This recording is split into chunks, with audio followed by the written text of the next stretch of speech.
ये मन जो है ये काल का ही स्वरूप समझो, ये 21 ब्रह्मांड के प्रभु का ही स्वरूप समझो, उसी का एजेंट समझो, उसी का दूत समझो। आत्मा और मन का इस काल ने योग बनाकर हमारे को जीव संज्ञा दे दी, हम जीव बन गए।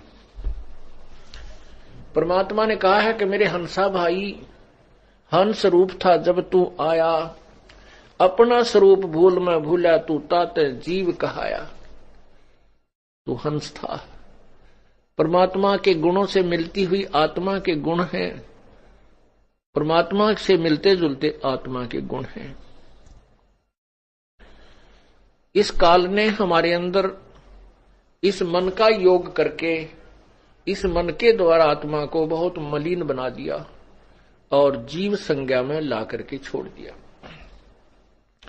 अब हम आजीवन इसी चिंता में रहते हैं कहीं हम मर ना जाएं, इसी चिंता में रहते हैं कहीं हमारा नुकसान ना हो जाए, कहीं हमारे बच्चों को कोई हानि ना हो जाए, एक मकान बन जाए, मकान बन गया तो फिर एक और बन जावे, एक मोटर कार हो जावे।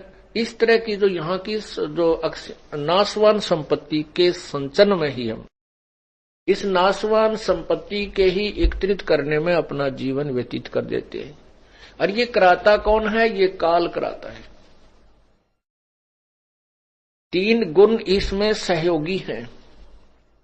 रजगुण ब्रह्मा जी द्वारा सभी जीव प्रेरित होकर के उसकी शक्ति से अंदर से गुप्त रूप में ऐसा प्रभाव बनता है कि ये जीव अपने आप संतान उत्पत्ति के लिए प्रेरित हो जाता है और इतना प्रबल हो जाता है कि ये फिर आगा पीछा नहीं देखता। पशु प्राणी तो बलात्कार करते ही हैं, मनुष्य जीवन में भी ये चूकता नहीं। ऐसा क्यों है? कितना घिनौना कर्म ये मन करवा डालता है। क्योंकि काल भगवान ने संतान संतान उत्पत्ति करवानी ही करवानी है। ठीक है, मनुष्य समाज एक समझदार बुद्धिमान है, इसने अपनी मर्यादा बना ली, लेकिन संतान उत्पत्ति करने के लिए बाध्य है। ये काल के द्वारा, मन के द्वारा बाध्य किया गया है।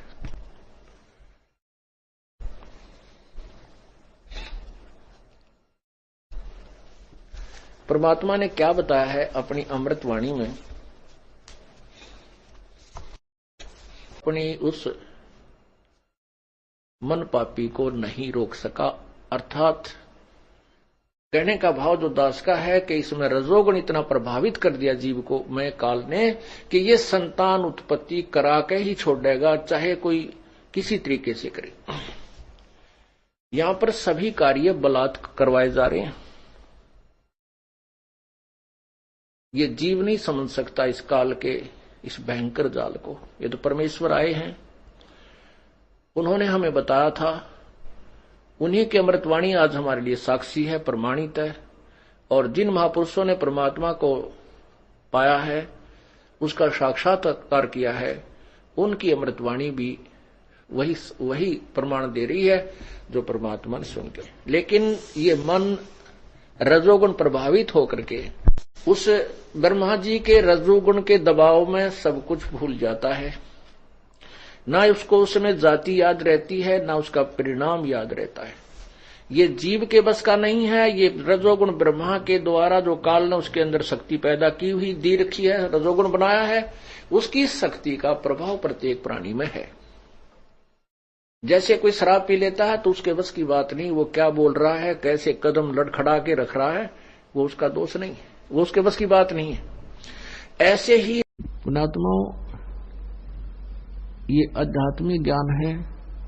और आप पहली, दूसरी, तीसरी, चौथी कक्षा के बच्चे हो, किसी ने 2 वर्ष हो गए, किसी ने 3 वर्ष, कोई 4 वर्ष, कोई 5 वर्ष, कोई 6 वर्ष। इस आध्यात्मिक ज्ञान को समझने में बहुत समय लगेगा। तो धीरे धीरे, क्योंकि एक दिन में तो नहीं समझ पाते, धीरे धीरे समय समय पर ये सब सत्संग के माध्यम से प्रवचन किए जाते हैं। और सत्संग के अंदर एक विशेष ध्यान रखा जाता है कि प्रथम कक्षा के बच्चे भी होते हैं जो पहली बार आए हैं, तो सभी प्रकार के डोज देनी पड़ती है ताकि सभी को सहारा मिले, विश्वास दृढ़ हो, भगवान में रुचि बने आपकी।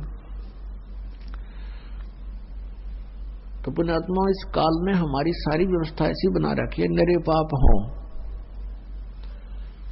तो इस प्रकार हम संतानों उत्पत्ति करते हैं, वो ब्रह्मा जी के ही विभाग में आती है।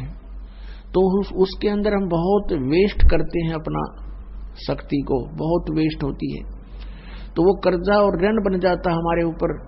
तो फिर इन मंत्रों के जाप से जब हम ब्रह्मा जी के वहां जाएंगे तो फिर वो उस मंत्र के जाप से उस सभी जो हमारा लोन हो गया था, हमारे वेस्टेज होगी थी, उसको वहां वो इस मंत्र से आपकी स्टोर होगी, रीस्टोर होगी, तो वहां वो हमें मुक्त कर देगा।